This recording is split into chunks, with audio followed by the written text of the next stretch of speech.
Good morning, grade 8. Welcome back to your English lesson.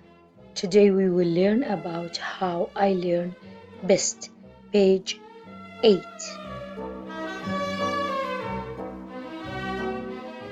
How do you learn best? By listening, doing, repeating, or picture thinking.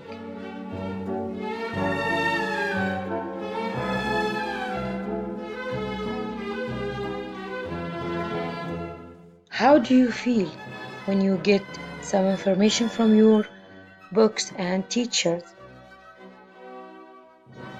Fun? Do you get some information from your friends? Help?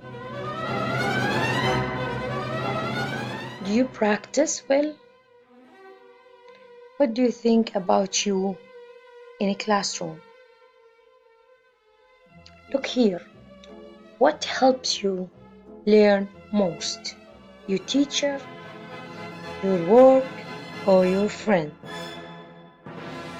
Thank you. Goodbye.